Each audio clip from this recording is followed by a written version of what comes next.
Welcome to Angelus Theater. Welcome to Happy Valley Comedy, stand-up comedy here in Spanish Fork. Give yourself an applause. You had nothing else to do tonight.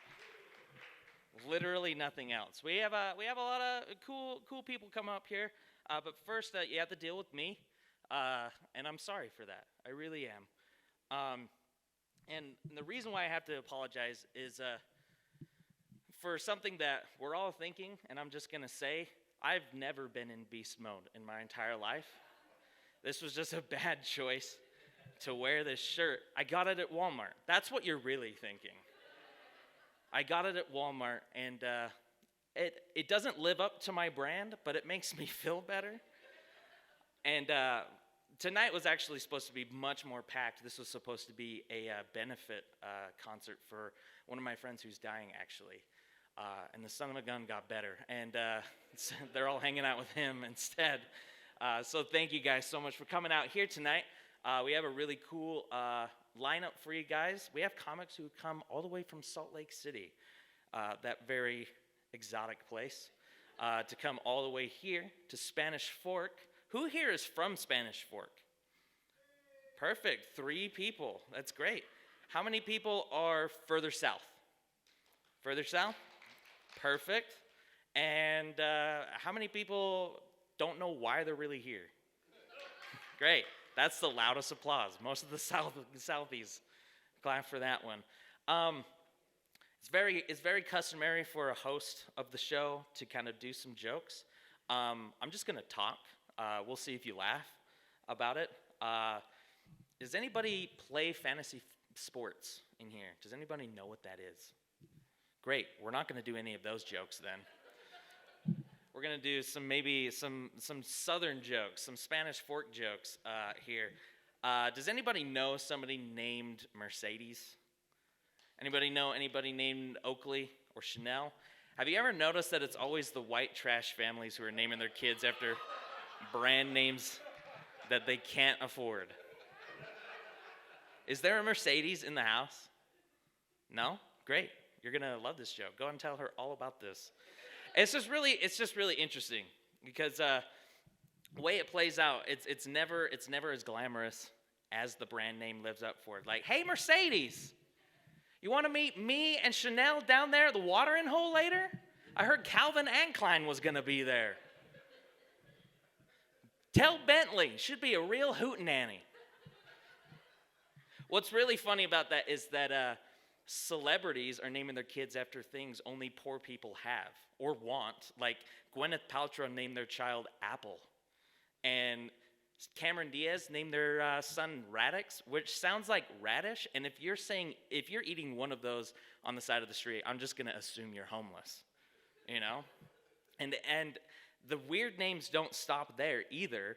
Ed Sheeran named his daughter Antarctica. Right? It's really cold, huh, Dad? You get it?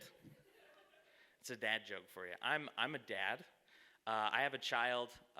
She's 2 years old, and she's adorable. Normally I get like pity claps for that, but it's okay. We're trying comedy out here in Spanish Fork. This is like a new thing, Spanish Fork. So if you don't like it, don't ever come again. It's probably going to be worse.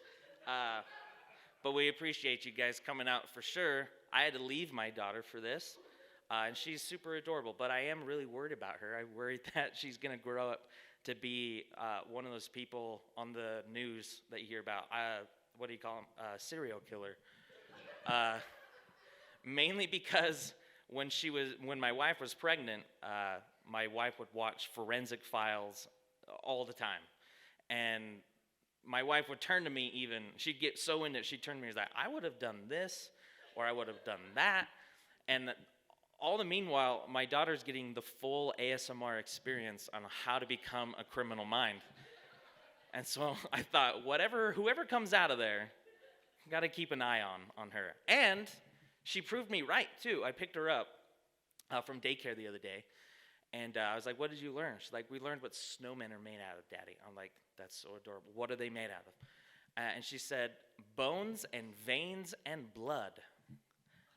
I said, that's oddly specific, sweetheart. but that is not what they're made out of. And she's like, well, they're like us, they're snowmen. And there's two things there. That's really smart of her to make that connection. And then meanwhile, I'm halfway through dialing 911. But I said, no, sweetheart, they're not. I was like, well, what about Olaf? Olaf is like us. He can talk, he can dance, he can sing. I said, again, I'm impressed with her. She's smart enough to make those connections, right? But she wanted to know what he's made out of. I was like, no, he's still different.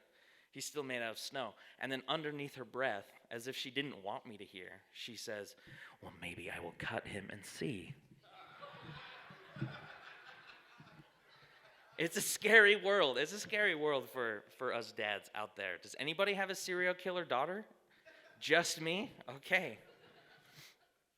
We have some funny people coming out here tonight. Please do us a favor.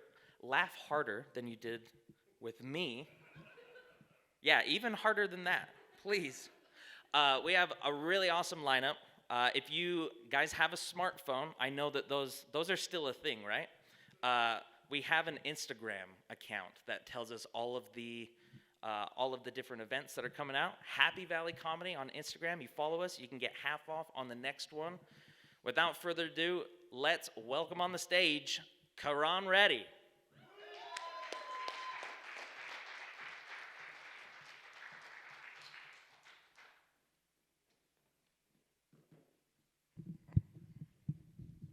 All right.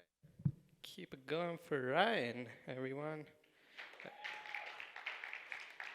Okay, I guess I'm gonna have to do it like this because it's stuck to the mic stand. Great start, great start. Don't worry, this is going exactly the way I planned it. Anyways, all right, how you guys doing? Having fun? All right. So my name is Karan, but a lot of white people call me Karen, which I guess I'm okay with, because sometimes I can be a really annoying woman. I mean, I call for the manager for no reason. I called for the manager at a 7-Eleven once, and when my uncle came out, I complained to him, like, this is bad, But I like my name. It's a nice name. It's a common name where I'm from, Karan. But over here, it's an exotic name. Yeah, here's how I know it's exotic. Every time I go to a drive-thru and they ask me for a name on my order, I don't give them my real name. Because if I give them my real name, that just adds another 60 seconds between me and the chicken sandwich that's waiting for me. And I forget that. I just get a drive-thru name. So my drive-thru name is Adam, because if you can't spell Adam, you don't deserve employment, especially not at a fine establishment like McDonald's. Anyways, I'm sure you can all tell from my accent, I'm not from here. I'm from Lehigh. I'm kidding. I'm Indian. I'm from India. That's where Indians are from, in case you didn't know. Well, unless you're Christopher Columbus, then Indians are from wherever you set foot. Anyways, I was reading this article that this Native American woman wrote the other day. She's complaining about the term Indian. She's like, the term Indian is offensive to Native American people. And when I read that article, I got offended. I was like, wait, what's wrong with Indian? At least we got our country back. What do you have? A waterfall in Arizona? Stop complaining, lady. I was upset about it. I got so angry that I'm gonna write an email. You call me a Karen, I'll be a Karen. Anyways, but I read more into the article. Turns out the lady that wrote it, she had mixed ethnicity. Her mother was a Native American woman from the Ojibwe tribe, and her father was a medical assistant from New Delhi, India. So she was half American Indian and half Indian American. And I was like, oh, no wonder she's upset. She's just going through an identity crisis. She's confused. Obviously, she can't be both those things at the same time. Like she can't have a feather and a dot at the same time. Like she can't work at 7-Eleven, shop at Walmart. They have to be two separate identities. Uh, yeah, I like to think she had this whole split personality thing going on, where she was Indian American by day, American Indian by night, which is nice because we have better breakfast, they have better campfires. Yeah. Yeah, during the day she can sniff out a good bargain, but after sundown she'll trade her land for a Kit Kat or whatever. Yeah, but I feel bad for her thinking about just the daily internal conflict she had. Yeah, I bet she wrote and published that article at night, and she woke up the next morning and she was really disappointed with herself. So like, I can't believe Indian American me is okay with being called Indian. And the night she's like, I can't believe American Indian me is okay with writing that article. I hate that lady. Anyway, this is going well. That man hasn't laughed once. I think he hates me. Do you hate me, sir? Do you not like my jokes? Why are you not laughing? You're making me feel bad now. Anyways, uh, I like living in Utah. It's a nice place. Yeah, I moved here a few years ago. I've got to tell you, I like living here. It's got so much in common with India. It reminds me of home. Yeah, we have horrible drivers on our roads. We're super religious. We love making kids. That's our number one favorite activity. That's the first thing I learned about Mormons is that everyone just loves making kids. Yeah. Yeah, but in India we love making kids too, but I don't need to tell you that. A population of 1.4 billion people speaks for itself. Anyways, what else do we have in common? Food. We have a lot in common with food. We both have great food. In India we have garlic naan, butter chicken, chicken tikka masala. Over here you have fry sauce. Love fry sauce. Ketchup and mayo together. You guys are geniuses. Before I moved here, I thought I liked ketchup and mayo as separate condiments, and then I moved here, I was like, ooh, I was wrong. Yeah. Now I just mix random sauces together, hoping to form my own Avengers of sauces. Like the other day I mixed habanero sauce and sriracha. It wasn't exactly fry sauce, but it did fry my butthole. Anyways, that's how you know spicy food is good. If your tongue burns, that's good. If your butthole burns, that's good too. If anything in between burns, you went overboard. Anyways, okay, he finally laughed. I cracked him. Yes. Who knew the butthole jokes would do it? All right. I don't know. We have a lot of bad drivers in India. It's ridiculous how many bad drivers we have. It's not that we don't know how to drive, it's just that we don't care about rules. We're like, I don't even, like, here's the thing. I don't know why we bother having traffic lights in India, because every light, every color means the same thing. Green means go before it turns yellow. Yellow means go before it turns red. And red means go before the cops see you. Yeah. Anyways, I don't like the winter. That's the only thing I don't like about living in Utah is how cold it gets. I always look forward to the warmer weather, especially spring. I love spring because that's when white people finally stop trying to convince me to go snowboarding. I'm like, yes. Okay. I was listening to the radio the other day, and they mentioned that Utah is now the second happiest state in the country, which isn't surprising considering it's also a state with the sixth highest suicide rate. I mean, it's easy to be happy when all the depressed people are gone. I mean, there's no one left to bum you out. Also, how do you do a survey? Like, how do you know who's happy? Do you just walk around with a notepad, going door to door like a missionary, asking if everyone's happy? Like, are you happy? Yes. Are you happy? Yes. Are you happy? No, I'm gonna kill myself tonight. Like, who does that? And they're like, all right, the survey results are in, everyone. We have 2 happy people and 0 sad people. as of tomorrow. I don't know. Is this too dark? You guys okay with the suicide jokes? All right. I just want to make sure, because Chuck Fury is here. He's a creep. Anyway, I don't know. You know what I think about suicide is like, do suicide bombers with depression have their own suicide hotline?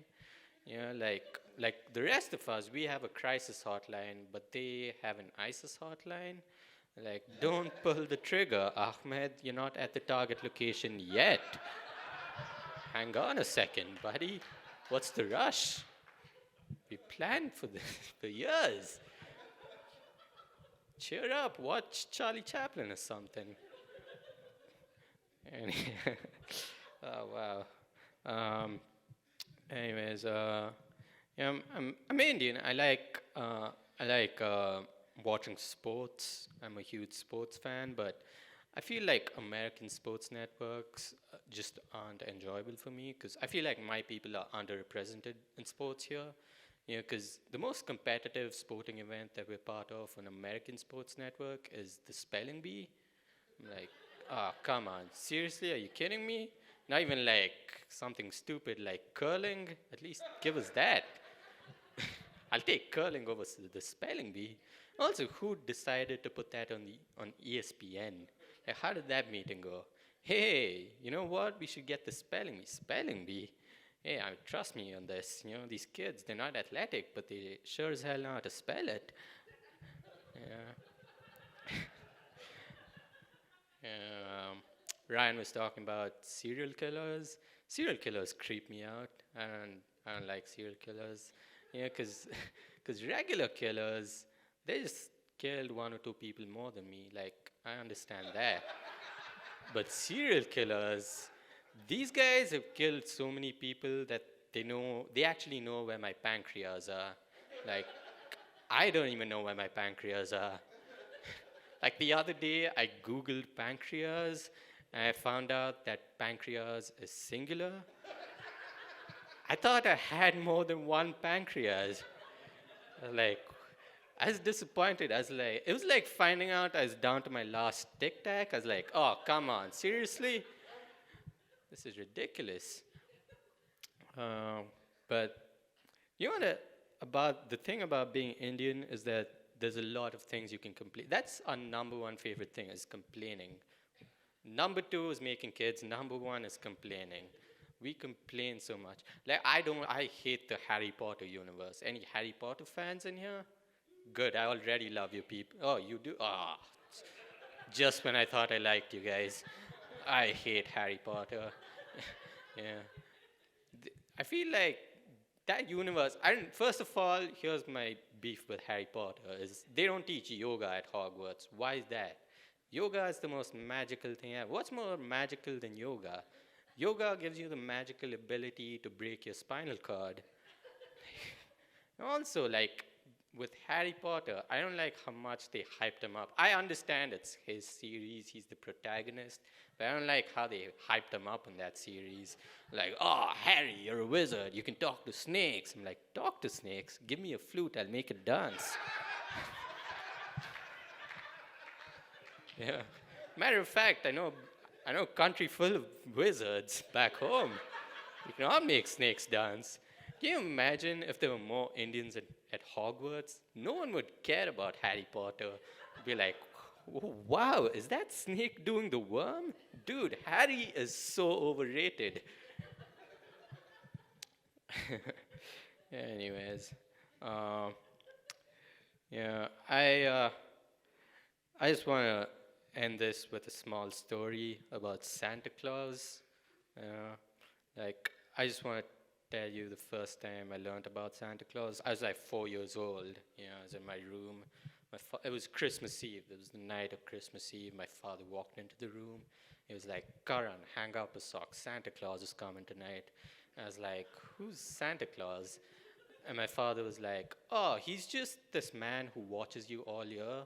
And if you've been nice, on Christmas morning when everyone's asleep, he'll come and leave candy and presents for you. I was like, well, if everyone's asleep, who's going to open the door? And he was like, Don't worry, he'll find a way in, which isn't exactly the most comforting thing to hear as a 4-year-old kid just before bedtime. Like, hey, buddy, you know how we lock the doors and shut the windows to create the safe space for you? Yeah, none of that matters. Because apparently, murderers can just walk into this house. Yeah. I was like, oh, that's stupid. Yeah. And he even like did the whole good night thing. He was like, all right, good night, go to bed, buddy, sleep tight, don't let the bed bugs bite. I was like, bed bugs? I'm worried about strangers killing me at night. But anyways, I wasn't terrified, because I heard the word candy and I was excited. I was like super excited. I was like, oh yes, candy awaits me in the morning. So I went to sleep, woke up the next morning. First thing I did, I ran up to the sock and checked it. And when I checked the sock, there was no candy. My father didn't put any candy in there because he believed in Santa Claus too. I was like, oh my God. Yeah. I thought I was disappointed until I saw my father's face. He was even more disappointed. He's like, Karan, next year we have to be better. And then I started crying. And that's when my father finally realized he was the adult in that relationship. So he took me to the store and he let me buy all the candy I wanted, which is a nice story. It's a sweet story. But I was thinking about this a few weeks ago, and I noticed a disturbing detail in that story. I was like, wait, if my father actually believed in Santa Claus, that means he was okay with a strange man walking into a house late at night and potentially doing any number of horrible things to us. Like, he was okay with it. He even left milk and cookies out for this guy. What's happening here? Forget Santa. I'm wondering whether my father loves me or not. This is rubbish. Yeah. Anyways, I hope I haven't offended any of you. That was like the biggest instruction Ryan gave. Do not offend anyone.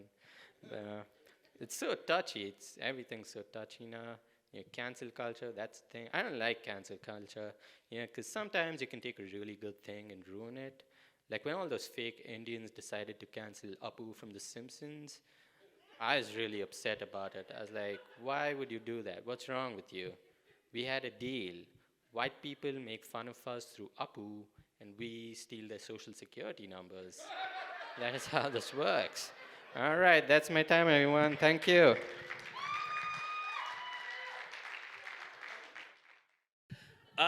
Coming up to the stage now, she's really, really funny. I'm supposed to make jokes in between. I'm just not feeling it right now because the last time just worked so well before.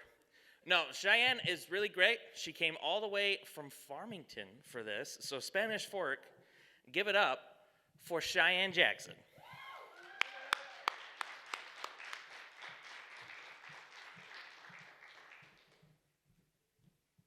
Wow, I wasn't fast to the stage there. I'm sorry. I do want to figure out how to get this further mic stand, so we're going to do a little maneuvering. Okay, this is going to work. This is going to work. We're going to be fine. If I knock this over, it's going to be so much fun. Tanner, you get to deal with this later. It'll be great. Oh, can you unclip it? Round of applause, you guys. This was going to be a weird set if I was going to be stationary. It's all motion to the ocean with me, so. Oh, man. Give it up for Karan. Keep it going for Karan, everybody. He's fantastic. One day, he doesn't seem like he likes anything, but he's like, you know what? I really respect you. And I was like, why? And he goes, well, I'm just used to worshiping cows. And I was like, okay. It was great. It was awesome. On that note, I just want to tell you guys how proud I am to be standing here in front of you as a woman and be able to tell you that I have never been a part of a pyramid scheme. And I have so many people to thank for that, you guys. So many people. Oh, man. I actually was always really nervous before I started comedy. I was really nervous to do it because I was afraid that this whole thing was going to get in the way. Because, everybody all the time, oh, women aren't funny. Women aren't funny. And you know what? I know that, okay? Why do you think I'm not headlining? They had a spot. I'm adorable. We're all ashamed of how I got here, okay? It's nice. In real life, I'm actually an accountant, which is, yeah, delayed reaction, understandable. I get it. I totally get it. I am aware that I don't look like an accountant. I'm aware of that, okay? And I did it strategically because I realized very early on that the better you look to an employer, the better you also look as a babysitter as well. And I don't want to watch your kids. I'm going to be completely honest. I don't want to be around your kids. I don't want to see your kids.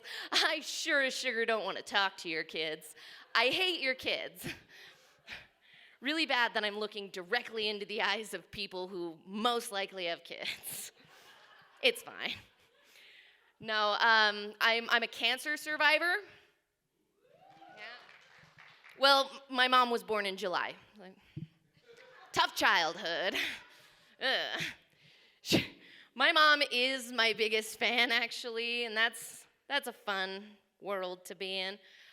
She's unintentionally the funniest person I've ever met, you guys. My mom is unintentionally the funniest person that I know, and it's because she has these two extremely conflicting personalities. All right, personality number one is she's just got the best darn spaghetti sauce on this whole block. And personality number two is she will kill you to defend that title. There's murder. This little woman in her 50s will come after you. Have you tried Karen's? She's like, I'm sorry, what? She's like Martha Stewart, but in the prison years. Like all the creativity, none of the racial tolerance. I'm just kidding. She is a sweet woman. She will, however, choke you with tinsel. That's a real thing. She will choke you to death with tinsel. She will poison your cocoa and literally serve you death by chocolate. Watch out for her. She's a terrifying woman. We don't bring her around for that reason. It's sad because like she's married to this guy who like I'm supposed to form a bond with, and I feel bad because it just hasn't happened yet. And like the worst part about it is that he's actually my biological father, and I'm just not sold yet. They are weird people, my parents. They're delightful to be around. And if they were here tonight, I would love to say to them, why did you sit so close? It's so hard to look you in the eyes and say this. I can see there's still hope there. You should have moved further back, guys. Guys, please welcome my actual parents. Yeah, they did a great job. It takes a lot to raise this, since they did a wonderful, wonderful thing in a trailer, no less. I was raised in a trailer. There's hesitation to say that. I really am just like, oh, should I tell them? Will they like me? It's gonna be so bad from here on out.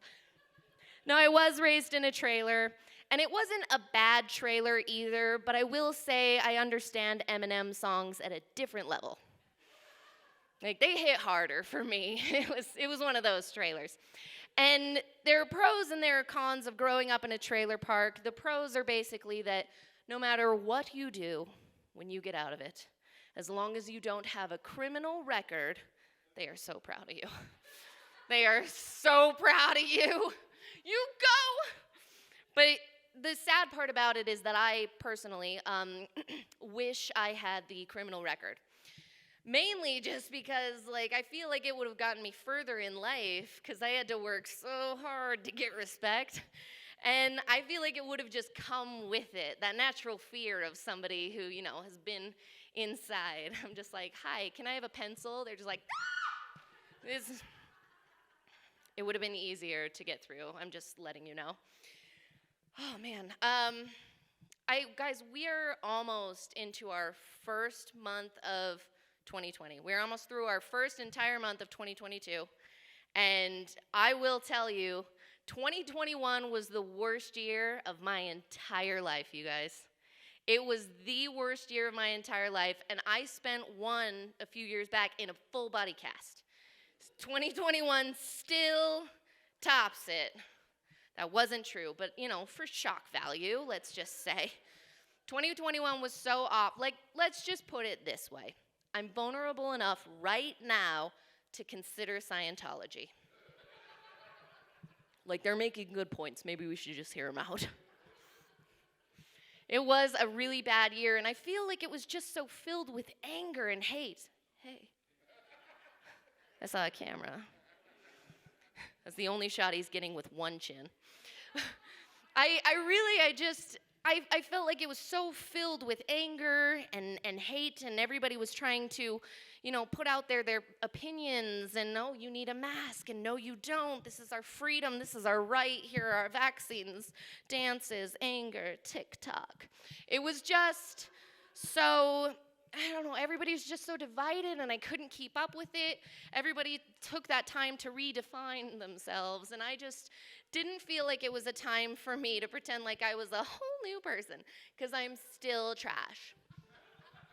It didn't change. It didn't change. All that happened was that I got chubby. I was just sitting behind my computer watching chaos unfold, just stress eating garlic bread. And I gained pandemic weight. And I'm going to be honest, I'm very aware that I'm chubby. And I know this is a very controversial subject. As the guy who looks like a health coach ducks down, he's like, I agree with you, but I won't let it show on my face. I'm not letting it show.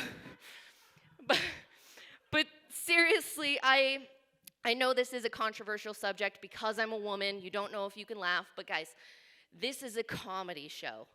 And unlike my caboose, you can lighten up immediately. Right now. I do know that I crossed over the threshold into chubby. There were a lot of telltale signs that it had happened. The normal ones that everybody gets of you no longer fit into your clothes. You start checking weight limits on things. But it's the really weird ones that get to you. Like there was one day I was just looking at a photo of melted cheese, and instinctively I swiped right. I was like, oh no, that's a bad sign. But we matched. It's going well. I love it. I do want to lose a little weight, not because of my looks, because let's face it, the demographic of men who hit on me now has taken just a lovely turn. No, it's mainly just because I realize that I now exceed the weight limit of the average man's lap, and I would really like to get back on that horse, if you know what I mean. Oh, man. I do want to lose weight. I got an Apple Watch, which keeps bugging me right now at this moment. It's like my dad. He's like, I'm so proud of you. I can see, his face is lit up. He's just texting the whole time. No, I got an Apple Watch, and I was like, you know what? I'm going to track my steps because I'm a millennial, and I should. And it never gets over 1,000. It never gets over 1,000. It actually, in my step counter, it's like, what have you been doing all day? Sick people don't sit this often. What are you doing? It thinks I'm terminal.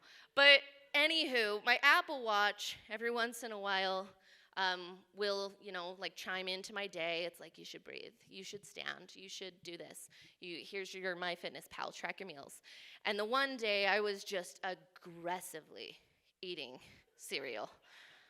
I was halfway into a marathon of tricks. And my Apple Watch chimes in, and it's like, would you like me to track this workout? And I was like, don't act like you know me, Siri, but yes, I would really love that. Cheyenne hit her move goal today. It doesn't happen. I do like the body positive movement. It's been great. There are a lot of places that carry plus size clothing. It's really endearing to have to skip past every size to get to yours at the very back. You're just like, this one don't fit me. They're like, ma'am, that's a sale. Oh, I'll put that back. All right. No, I do love the body positive movement. It's been fantastic. I think it's been great for our youth because the whole 90 pounds of me really needed support when I was in high school. I just couldn't do it. I was like, nobody understands what I'm going through. Then 100 pounds later, I'm at Old Navy. I'm just like, oh, it's in the very back? Okay. They're like, you're going to need an Uber to get to your size. It's great. It's been so much fun living my life.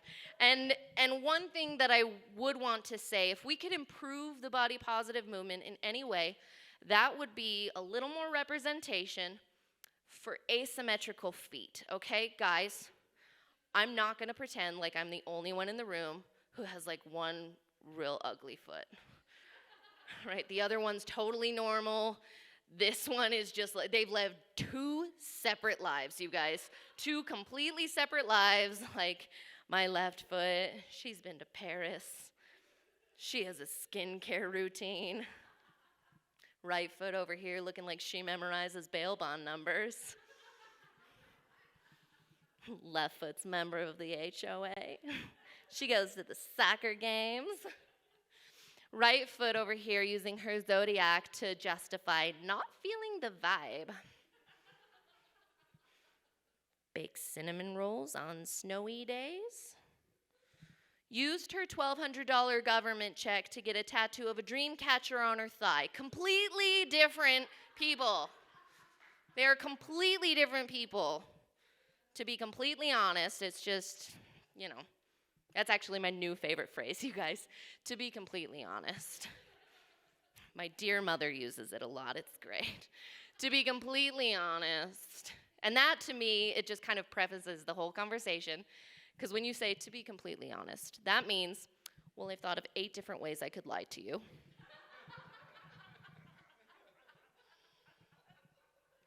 But I would rather hurt your feelings. And it's great. We get through it. It's been fun. I've really enjoyed it. I was going to talk about something else, and it just completely slipped my mind because I grew up in a trailer park. You can't expect everything to stick. When your dad sends you out with a helmet and he's like, come back with bruises. Like, it's just, those are his lessons. He's like, well, you're going to learn not to do it again. You forget everything else. It's good stuff. It never stays. I just wanted to thank you guys for coming out. I really do appreciate it. I know a lot of you actually had a pretty decent drive to get here. And you know what? Surprisingly, this is a sold-out show. Yeah. Very strict COVID restrictions, so we really appreciate it. We had to make a couple of exceptions. We got all you in here. I'm happy that we fit you. I do want to say thank you to a couple people. Guys, I want to say thank you to my family and my friends who came out to support me. Really, you're the best. I want to thank Ryan for putting this show on and the other comedians who have come out to see this. Please support local. A lot of local comedians come to these shows. Follow this Instagram. It's a great way to see local comedy for a really good deal. We're all trying to kind of make it in this world. And then last but not least, I would like to thank my dear parents who are staring me in the eyes, hope for the future and grandchildren they will never have. And I just want to say thank you for raising me the way that you did, because without the obvious psychopathy, I wouldn't be able to do this. All right, I really appreciate it. I'm Cheyenne Jackson. Thank you guys so much.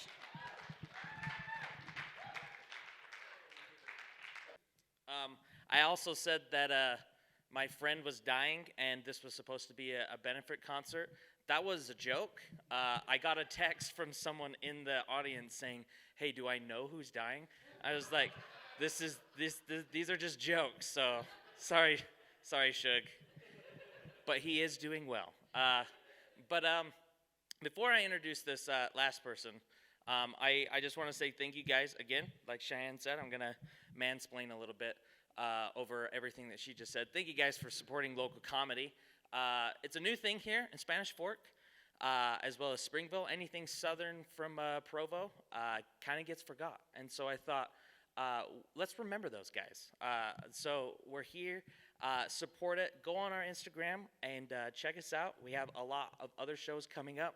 We have one next week at Señoritas in Springville, which is right next to Strap Tank. And then we have one at Maple Mountain Bar and Grill that's also all the way at the end of Main Street. And so, without further ado, closing out the night, we have Tanner Rolfe. Get him on up here.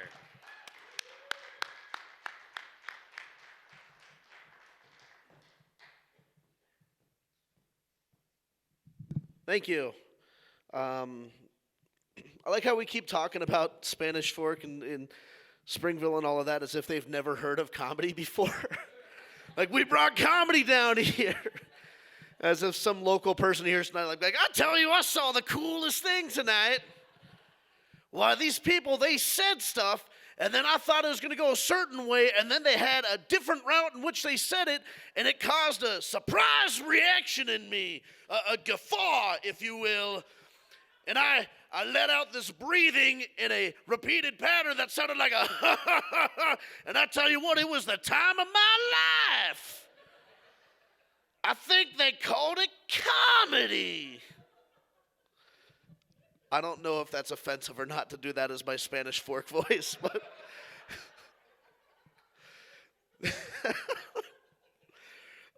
before the show started, we were sent out this text where they're like, hey, avoid talking about religion and disabilities.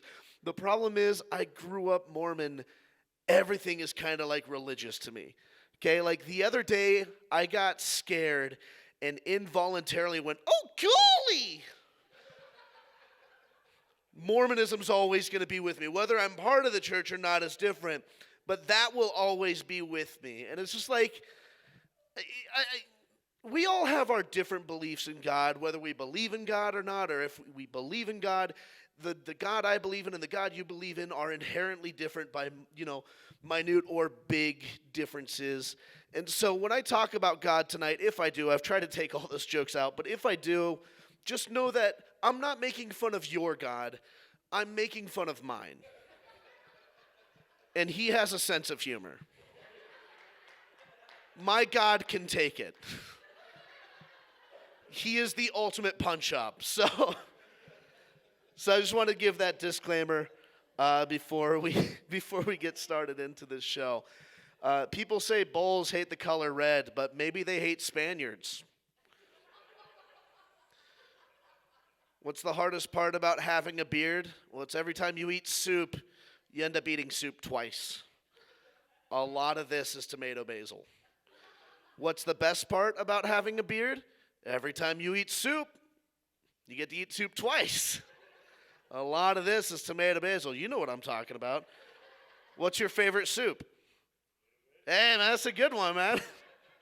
It's a great one. Do you ever wonder if robots get high and worry that life is not organized?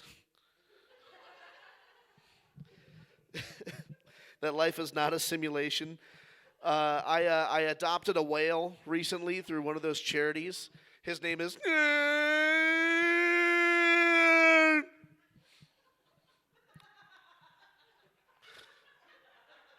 That's the joke. There's no more to it than that.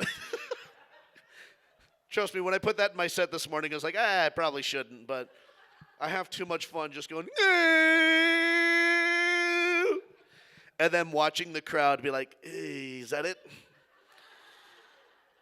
I hope there's more. So that joke's more for me than it is for you. There are a few jokes like that, like this next one. What did the giraffe say on its first date? My eyes are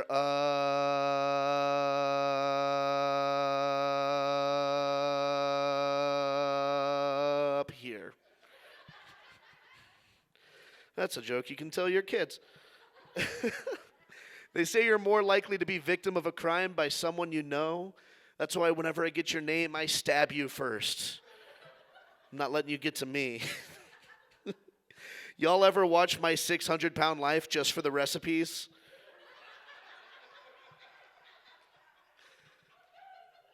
Watch it as a cooking show. It's incredible. 600 pounds, you have to work for that. Like, I think a lot of people call them lazy. You have to try to get to 600 pounds. remember watching an episode, and she was like, well, I start each morning with a box of cake. And I was like, dang, that's dedication.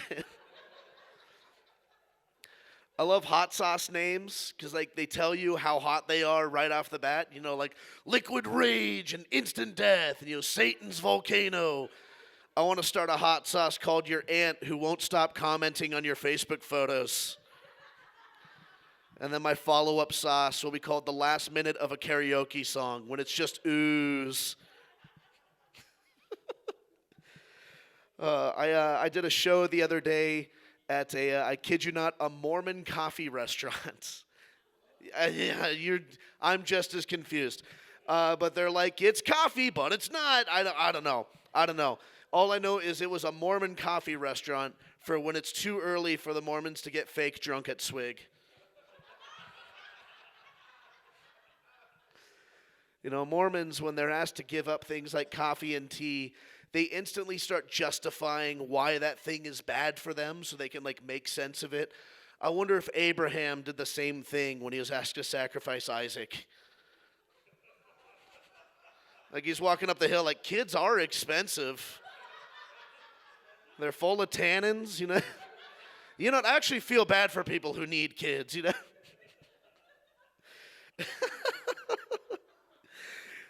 This morning I was wearing a red hoodie and a white beanie, and I caught myself in the mirror, and I was like, you could play a young Santa Claus. And I was like, yeah, I could do that. I could be a young, look at this, like I could be a young Santa Claus. And that's my goal now. I just want to get popular enough so I can play Santa in the biopic. Yeah, I mean, like, you can see, this has been my New Year's resolution for like 10 years now. I don't even have a goal weight anymore. I just want to button up a shirt and not be scared. I want to get it on the first try. I moved to Eagle Mountain lately. You know, like, it's tough because, like, when I lived in Provo, I was so far away from my friends in Salt Lake. And then when I lived in Salt Lake, I was so far away from my friends in Provo. And now that I live in Eagle Mountain, I'm far away from everyone. You know, but it's like I have to live there because I'm poor and I'm a millennial. How millennial am I? Whenever I see a crack house on the news, my first thought is, oh, they had a house? And then I instantly call my friend who's in real estate. It's like, hey, man, is that on the market? And he goes, yeah, but not in your range. And I'm like, they got a house, man. I would kill to have a house, which is probably how they got their house, so. You ever just, like, go on Zillow and just see what other houses you can afford? It's great. Like, I can't afford anything here in Utah, at least not for the next 100 miles. I got to get, like, in the middle of nowhere. But Kentucky? Whew. Guys, Kentucky, I could have mansions. Kentucky would be great. And then people are like, yeah, but you got to live in Kentucky. And it's like, they're all the same. Every town is the same. If they've got a Denny's, we're good. That's all I need. That's all any of us need. And by the way, Kentucky has something better than Denny's. Kentucky has Waffle House. So Kentucky is better than Utah in that way. Anyone know Waffle House? Yeah, a clap and a subtle nod over here. You've seen things that have happened at Waffle House, haven't you? Because every time you go to Waffle House, you do it. For the people who live in Utah who don't know what it is, here's a simple explanation. It's like the Beto's of IHOP. It's where you go when it's way too late and you should just stay home, but you're like, you know what, I could go for some waffles. I could go, and they're so good, but only after midnight. I once went to a Waffle House at like 8 a.m., and I was like, ugh, this is the same place? Have you ever gone to a Beto's at normal hours? You're like, whoa, this isn't right. This isn't right. It just tastes better between the hours of like 11 p.m. and 3 a.m. There's something magical about that hour. And Waffle House is just, it's beautiful. I love Waffle House so much. Almost as much as I love another place. A few years ago, a bunch of friends came up to me and they said, hey, do you want to go to the hospital with us? And I was like, oh, no, who's sick? And they said, no one. And I was like, oh. So we're just going to the hospital to, like, flex and all the sick people? And they're like, no, we're going to the cafeteria. And I was like, oh, that's normal.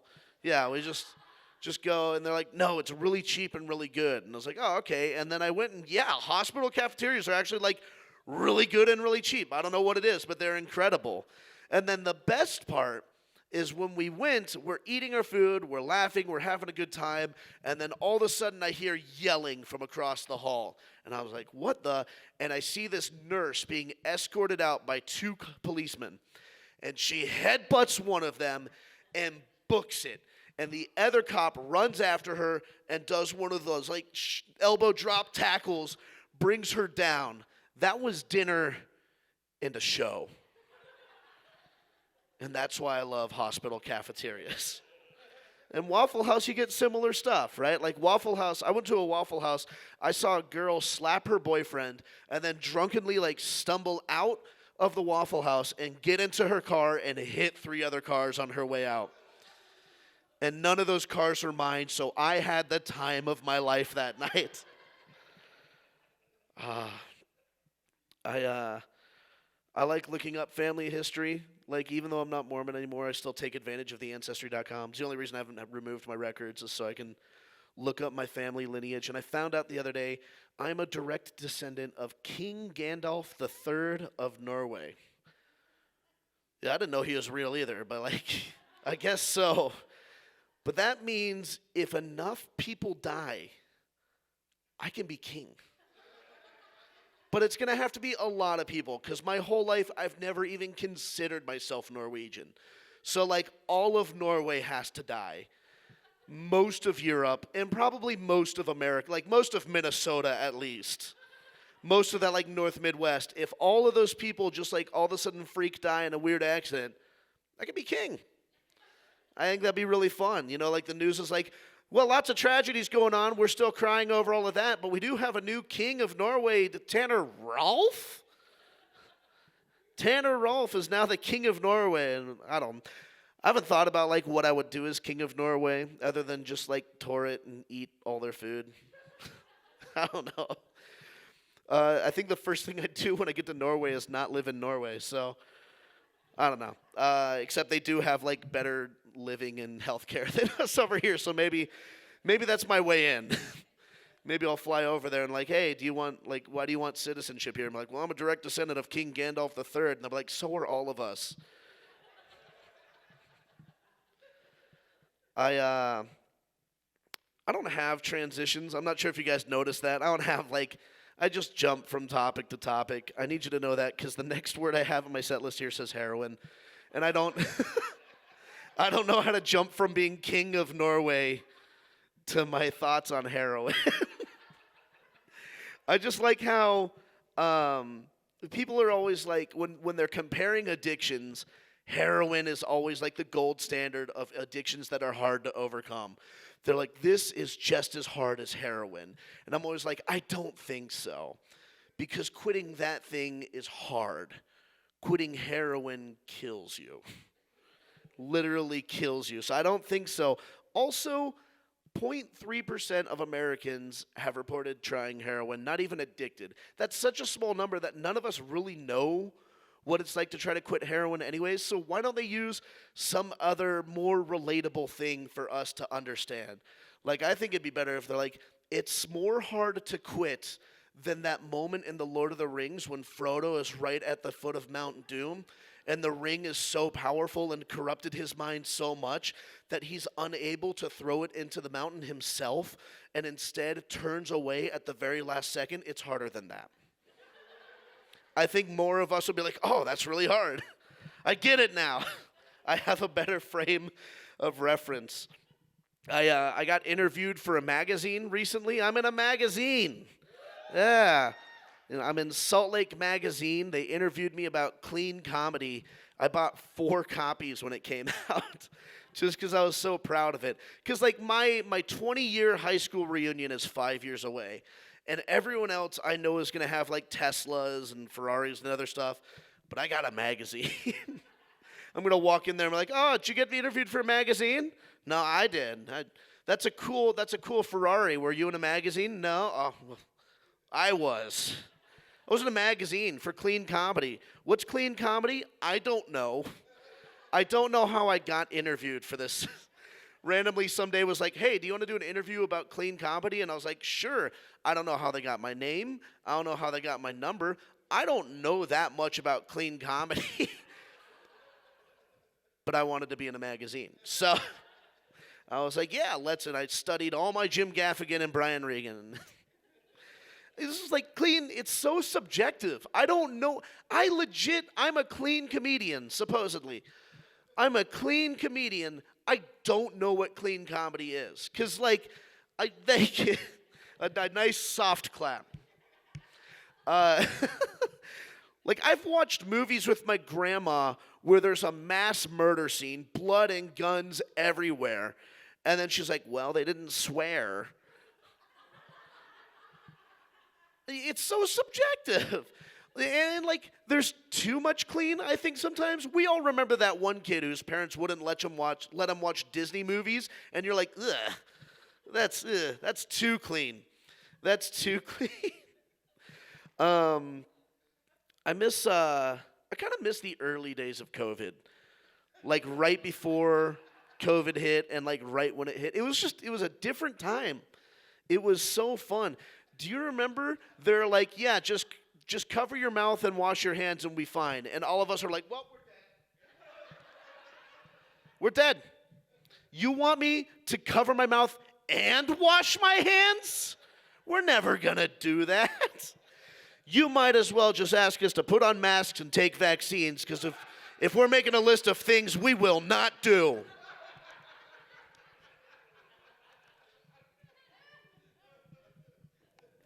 I miss Tiger King. Like, I miss the 2 weeks we all watched Tiger King. When all of us are like, Carol Baskins definitely killed her husband, and she did. But my favorite part of Tiger King is there's this scene where they're like hiding their tigers, or they're like shipping them away. And this guy's like, we got to get that one out quick. It's our most expensive tiger. He's worth about $5,000. And I was like, that is too affordable. No tiger should be cheaper than a used Honda Civic. $5,000? That's it? We can all afford tigers. All of us. And by the way, if you have a tiger, any car is yours. You can get a Ferrari for $5,000. How do you do it? Buy a tiger, walk into the dealership, pick your car. Who's going to fight with a guy with a tiger?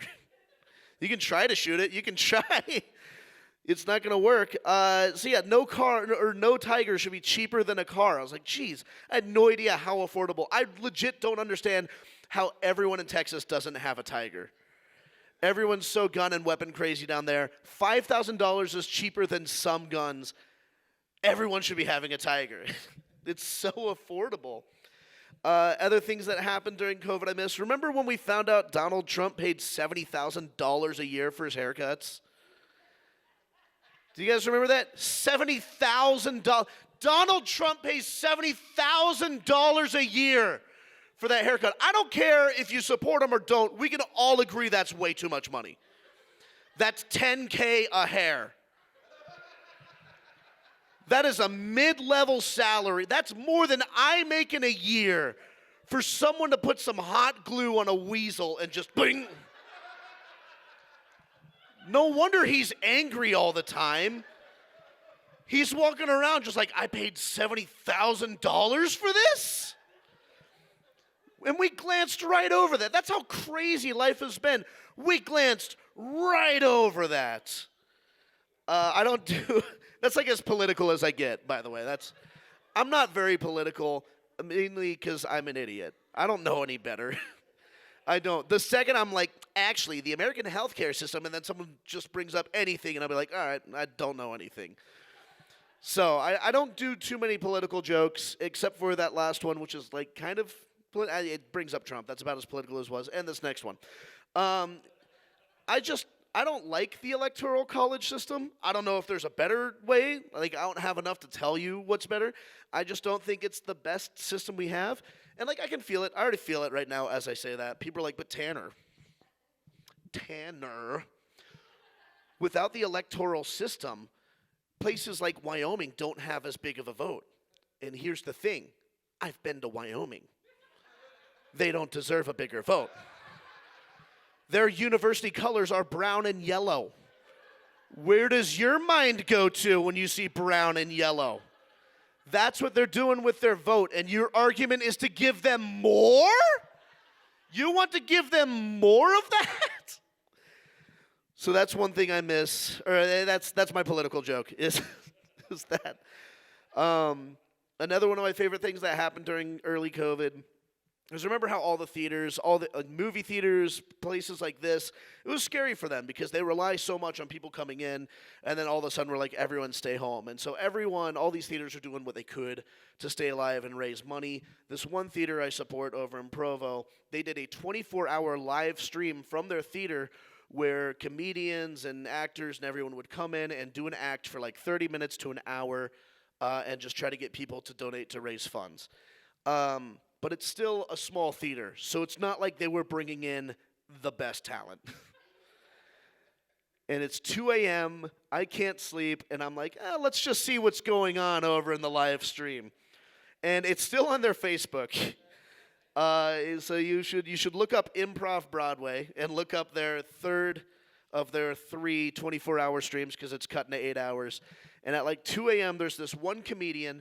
It's COVID. We're all scared at this point of even talking to people in person. So, like, there's no one in the theater. It's just him and the guy operating the camera. And the guy operating the camera is, like, sitting down over here, not even behind the camera anymore. And this comedian is telling jokes to the camera, supposedly getting people typing in comments, but it was 2 a.m. No one was watching except for me. And so he's telling these jokes. And the frame, by the way, is, like, between these two monitors. That's how much stage he has to be in camera frame, and the cameraman sitting off frame. He tells one joke, and the cameraman kind of chuckled. He kind of chuckled, and then this is going to be great for the cameras here too. And then for the rest of the show, for the rest of the 30 minutes of his set, he comes over here, off frame, off microphone, so we can't even hear him, and does the rest of his 30 minutes just right at the camera. Right here. No one can see him. The two people watching are like, hey, dude, get back on camera. But no one's checking the computer. No one's looking. So for 30 minutes, and that is the funniest comedy show I've ever been to. You can't plan that. That is the funniest comedy show I've ever been to. We're gonna close out with one last story. You know what? 2 last. I'm gonna do one. We're gonna do 2. Okay, I'm getting the thumbs up. I love. I always find it funny when it's usually women who do this. With men, it's a little creepy, but women will look at a brand new baby and be like, "Oh my gosh, he's so cute, I could eat him up." And you're like, "That's natural to want to eat a baby. A baby's so cute, you can just eat him." And then I looked it up, and turns out, yeah, that's actually a natural thing. It's a natural psychological phenomena called dimorphous expressionism, which is where your brain gets overloaded on cuteness so much it has to negate it with a violent thought. In other words, your brain won't let you just be happy. That's a real thing. That's a real thing. You know, Abraham Lincoln, when he died, was actually at a comedy show. And he died during the funniest joke of the night. I don't think John Wilkes Booth meant to kill him. I think he was just the wrong place at the wrong time. I think on stage, they're like, "You sock-dollar-gizing old man trap." That was the joke, by the way. And then John Wilkes Booth was like, "Oh my gosh, that is so funny."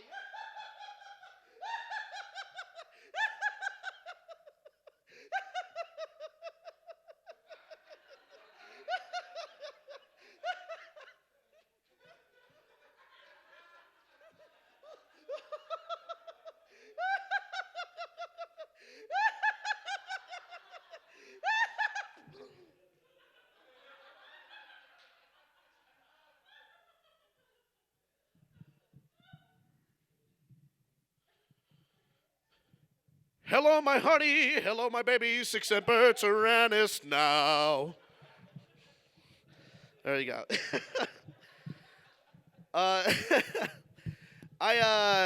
I'm not good with small talk, right? You've probably got that tonight. I'm not really good with small talk. I'm always like, hey, what was your first introduction to death like? For me, it was the brave little toaster. You remember that? When the air conditioning unit gets so angry, he just dies. I saw that at 3 years old. Imagine getting strong emotions after that. That was my first introduction to death. But even as a little kid, I kind of liked the idea of death, or at least the idea of things ending, right? Of things coming to a completion. I was very existential as a 3-year-old. And so you can imagine my fear when I went to church, and they're like, yeah, but when you die, you live again. I'm like, oh, come on. Even the never-ending story ends. That's like giving the never-ending story a sequel, which they did, and it sucks. I liked the idea of things coming to an end and not having to deal with it anymore. Like, for example, when I was a freshman in high school, I was on the football team, and our team was 0-10. We didn't win a single game. We only scored 2 touchdowns the whole season, and I was 3rd string. That's how bad at football I was. I loved football, and I was so terrible, I wasn't even good enough to be a bench warmer. Bench warmers had more authority than me. You guys can laugh. I feel like you feel sorry for me. I want you to know now I'm okay. I'm up here talking about it, so you guys can laugh. No, I was just terrible, and I just wasn't good at sports. I can look back at that now and understand that, at the end of your run, when you're kind of done running and you do that jog, and then you stop jogging and you start walking, and you're walking faster than you were running. That's me always. That's me at the start of my run with full energy. I don't know how bad I looked running. All I know is after practice one day, my coach was like, Rolf, come talk to me. And there's no one else, just me and my football coach, and he goes, I don't know how to ask this. Do you have cerebral palsy? My coach asked me that. And I was like, no, because I had no idea what it was. Like, no, I don't think so. It wasn't until years later when Breaking Bad came out, and I was like, that's what I look like? That's what I look like running around the track? So that's my experience with football. But on our senior team, our varsity team that year was really good. They actually won state that year in football. They were state champions. And on that team was this senior linebacker who was captain of the team, and his name was Cody Green. And Cody Green was as awesome as I was terrible, right? He had college offers. He was just amazing. And I remember one day I'm walking down the hallway to class, and it's empty. It's just me, and at the other end of the hallway is Cody Green. And I am mesmerized, because to me, he's the coolest kid that's ever existed. He is. And I'm walking down, and I'm wearing my Ponderosa freshman football t-shirt that has no sweat stains on it, because I never really learned how to work out. Never really learned how to give it my best. You can see that here.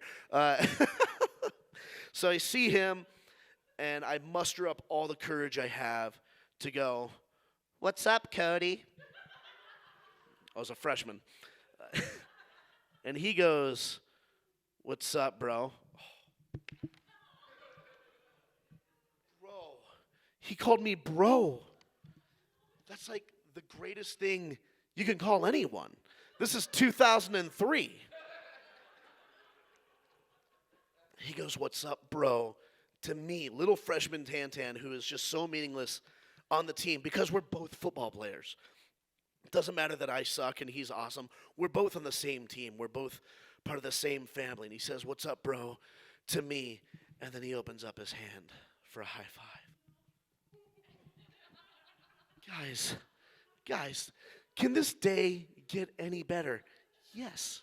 Yes, it can. He opens up his hand even more for a bro hug. What? Bro hug! Bro hug! Do you guys understand? Again, this is 2003. This is the highest form of respect two men can give each other without having to say no homo. And Cody Green is offering this high level of respect to me. It's the greatest day of my life. And as soon as I touch his hand, I feel it get sandwiched between him and the guy he was talking to this whole time. And I just slip out my hand and I walk away, walking faster than I've ever run in my life. The thing is, everyone just wants to be remembered, right? Everyone wants the good things or just wants to be remembered in general. That's why doctors name diseases after themselves.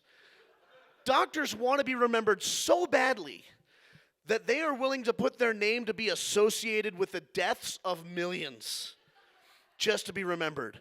Dr. Alzheimer's just wanted to be remembered.